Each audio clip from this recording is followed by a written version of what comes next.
So if in relationship, in partnership, you perhaps have done things that you didn't actually wanted to do, or didn't feel ready to do, or didn't feel excited to do, to please another in a way that hasn't really felt good to you, then there will be a sense of lack of safety in your body in relationship to this person particularly. So when we want to start retraining this and creating safety again and reclaiming our safety, especially if you're in a long-term partnership and you want to open up to more sensuality, deeper pleasure, more of that, then we got to start building that safety.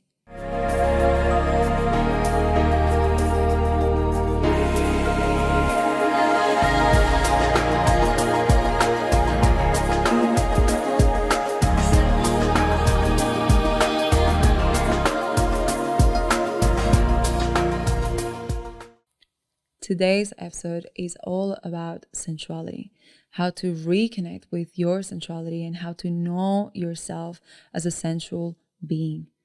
I share with you different practices, different insights and tools that you can start to use and questions you can ask yourself to start to reconnect more deeply with yourself as a sensual being, and also to start allowing those aspects of yourself to be more expressed in relationship and in the world. We also go a little bit into some aspects related to sexuality and how to draw boundaries and make powerful requests to your partner so that you can experience more pleasure and more freedom in the bedroom. Let's dive in. Sensuality is the ability to experience life through our senses. Oftentimes we think of sensuality as this really complicated thing that we need to do a lot for, or this thing that when we wear lingerie and dance on social media or take sexy pictures, then we're being sensual. When in reality, sensuality is nothing but the ability or the practice of experiencing life through our senses, through our smell, through our touch, through our taste, just really feeling and experiencing, allowing life in through our senses. Kids, for example, and animals are so sensual. And it has nothing to do with sexuality. They're sensual in the sense that they like to touch things and they like to smell things and they like to taste things and they like to be in their bodies, be in their kinesthetic expression. It has absolutely nothing to do with sex. So really separating sensuality from sexuality is so important, because generally speaking, we tend to have a lot of loads to carry when it comes to our sexuality. A lot of us have had experiences of abuse or harassment or shame, or there's a lot. It's a loaded topic, sex. But sensuality doesn't necessarily need to be related to it. Sensuality can simply be the practice of saying yes to life through our senses, of really tasting the food that we're eating, of really feeling the things that we're coming in contact, in touch with, of experiencing textures and smells. And we can deeply drop into our sensuality simply by prioritizing that, by lighting candles or burning incenses or essential oils that we enjoy, of eating food with presence, really being present to what we are eating and how much we enjoy it, of finding textures, fabrics, things that feel good to us when they come in touch with our bodies. So in this way, all of us can be sensual. I know a lot of women that have come through my courses and programs and retreats bring this to the table, where they do not necessarily feel like the most sensual woman in the world, and they have a story that other women have it, but they don't. That they're not feminine enough, they're not sensual enough, when in reality, all that's there really is, firstly, an idea around what sensuality is that isn't supportive, and also a disconnection with their bodies, a disconnection with their senses, a lack of presence. That's it. You can be the size you want to be, you can look however you would look, you can be however old you are, you can love sex or be completely committed to not having it, and still be in your sensuality. And your sensuality is for you, first and foremost. If you then want to share it with the world and it feels good for you to express that energy with others and others get something from it, amazing. But your sensuality starts and ends with you. It's in you. And there's nothing complicated about it. All that it requires is presence and availability to be in your senses. And all of us have that. You can touch, can feel things through your touch, can smell. I know that some people can't smell as well as others, but you can smell. And if you can't, you can still hear. And if you can't, you can still see. And if you can't, you can still touch. There are so many ways in which we can experience life through our senses. And prioritizing this and making it a practice is so powerful because we start to rewrite the stories we've told ourselves around not being feminine enough, not being sensual enough, and what we make that mean about ourselves. So as women, to let her lead is also to let her, the sensual, vibrant, alive, present aspect, version of ourselves, to lead. And every single aspect of our lives, from the way we feel within ourselves, most importantly, but also our relationships, our businesses, motherhood, our friendships, everything benefits from it. Everything benefits from us feeling fully alive and in our juice.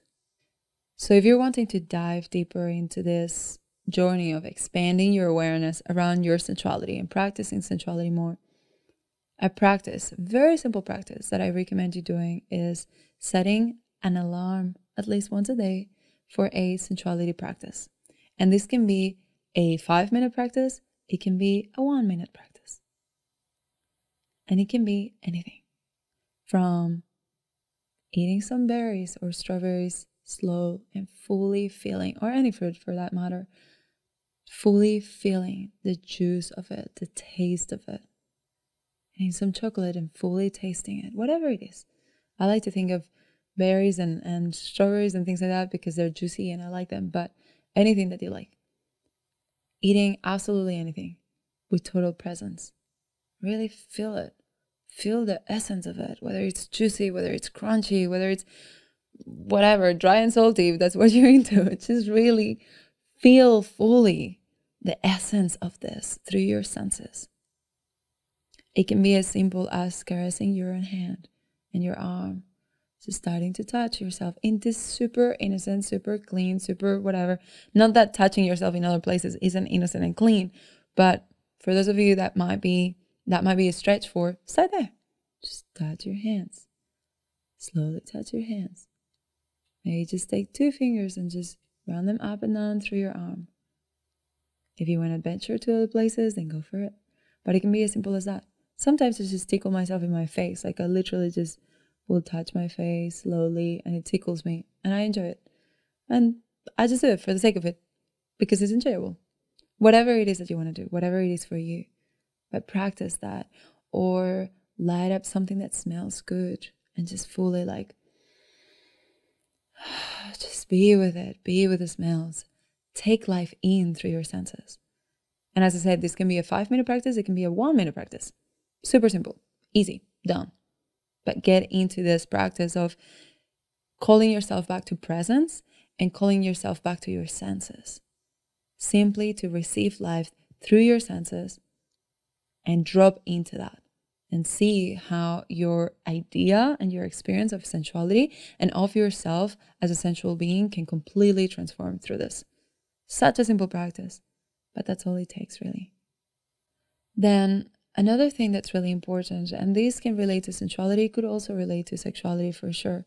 When we are wanting to start feeling as though our bodies are revered and honored and respected, and it tends to take that for a woman to feel safe enough to go into her sensual expression. So let's say that you've been practicing sensuality, you feel comfortable with it and you're feeling like, okay, I've got this. Yes, I understand I am a sensual being. It wasn't what I thought of. And yes, I can do this. Totally amazing presence, senses. Woo, okay. So now you've got this. Now, when you want to share your sensuality with another being, when you want to express that, let that out And that can be in any scenario. It can be with your friends. It can be just becoming the person that is clearly embodied in her sensuality. It can be allowing that aspect of you to really come online when you're with your partner, whatever it is. It requires safety. It requires to feel safe. And yes, a lot of it is you somatically building a sense of safety within yourself. First and foremost, everything starts within. And there's also an aspect of safety in relationship, safety in relation to that person, safety in the dynamic. So when we have been accustomed to not necessarily have any boundaries or not necessarily seeing our bodies as temples, we've related to our sexuality and to our bodies in ways that don't necessarily say, I am a queen, I am a goddess, I am a high priestess, call it however you want, I am a woman, and this is my temple, and this is worth of your respect, of your honor. And when we haven't done that, it's really hard to feel safe in relationship to the human beings we haven't done that with, right? So if in relationship, in partnership, you perhaps have done things that you didn't actually wanted to do or didn't feel ready to do or didn't feel excited to do simply to please another, if in any ways you've neglected your body, neglected your present moment, authentic, sense felt expression to please another in a way that hasn't really felt good to you, then there will be a sense of lack of safety in your body in relationship to this person particularly. So when we want to start retraining this and creating safety again and reclaiming our safety, especially if you're in a long-term partnership and you want to open up to more sensuality, deeper pleasure, more of that, then we got to start building that safety. And that is done by, of course, like I said, first and foremost, you with you. Everything starts within you. You can't expect another human to bring to the table something you're not willing to bring to your own table. But now, once that is in place, there is a relational safety. And that comes down to your boundaries, communication, and your willingness to be vulnerable, to create deep intimacy. Some people talk about intimacy as this, they break it down as into me, you see. Intimacy, into me, you see. So when we are not willing to allow the other to see us, we are not able to build intimacy. And a lot of the times, we're not willing to allow the other one to see us because we don't feel safe within ourselves. We don't accept ourselves. So when we don't accept ourselves, of course, there's an underlying story that the other won't either. That if the other actually see us, they'll reject us, they'll abandon us, they'll betray us. They won't accept us, they won't like us because we don't like ourselves, we don't accept ourselves, we betray ourselves. So really it comes down always to your relationship with yourself first and working on that first. And then there are practices and boundaries that you can start to put into place to feel safer in the container of that particular relationship. And I'll tell a quick story. Years ago when I met Brad, I had been really working on this. I'd been really working on building the container of full absolute reverence and respect and honor towards my body, towards my desires, towards my needs, everything, and having clear boundaries so that whenever my person arrived, which I wasn't looking for, but I knew he was coming, whenever he arrived, those things were in place. So when Brad met me, and we first started, like the first time, I think if it wasn't from the very first time, it was for sure from the first 3 times. I asked him to make a silent prayer before penetrating me. I've never done this before.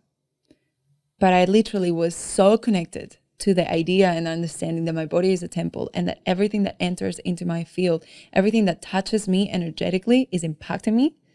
And I was like, How do you enter a temple? How do you enter? I don't think that's necessarily like that with churches, but for example, if you go to prayer temples, you don't enter with your phone on sound and scrolling down through social media and with your mind everywhere and your dirty shoes. You take your shoes off. You take a moment. In a lot of temples, you have to wash your hands. Some temples, you even have to shower. You wash yourself. You make a prayer. You bring yourself back to the here and now, fully present. And then with reverence and intention, you enter the temple. So in that moment, as weird as this was, and I'm telling you, we were only just starting dating, but I was like, I want you to make a silent prayer before you enter me. And I explained this to him. I said, my body is a temple. And to me, it's really important to know that when you're going to enter me, your energy and your attention is focused on what you're actually doing. That you're not just entering me like that, like, oh, I see a hole, I get in. Like actually, intentionally and fully, presently, you're coming in. So I requested this of him, and literally ever since, every single time, I don't have to request it anymore, but every single time, he will close his eyes for a moment, even if it's just like 5 seconds. I've always asked him to tell me what he says he doesn't want to tell me, but he will close his eyes and take a moment before that, before he enters me.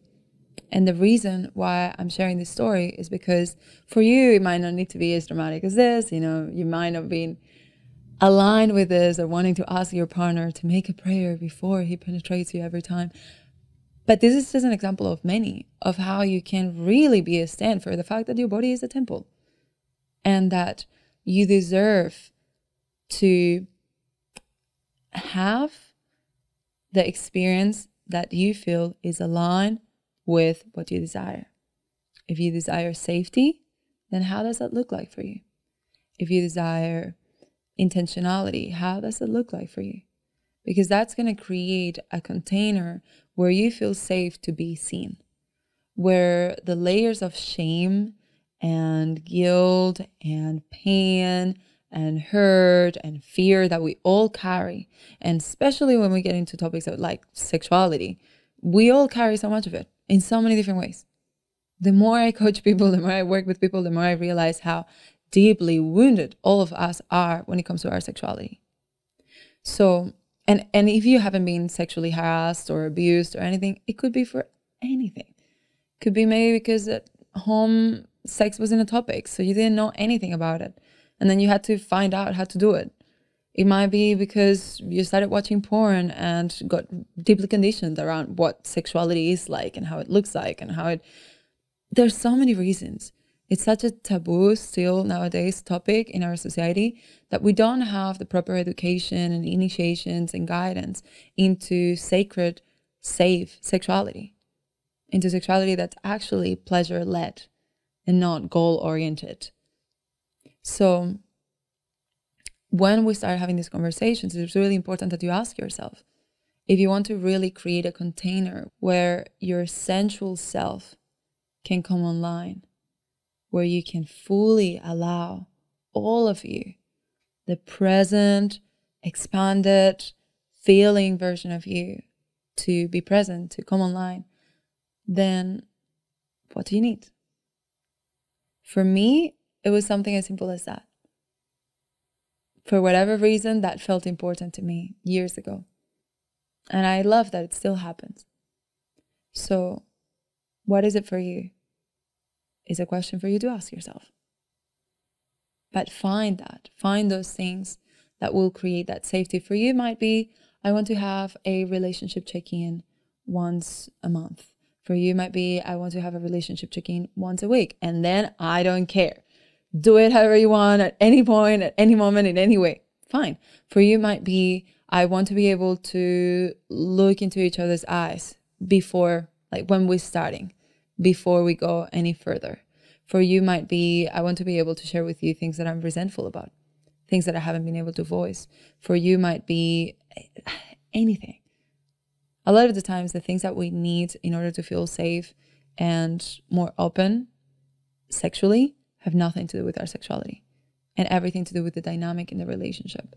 But the point is that first and foremost, that safety for you to experience yourself as a sensual being will start with you connecting with your pleasure, with you connecting with your senses, with you bringing yourself back fully present.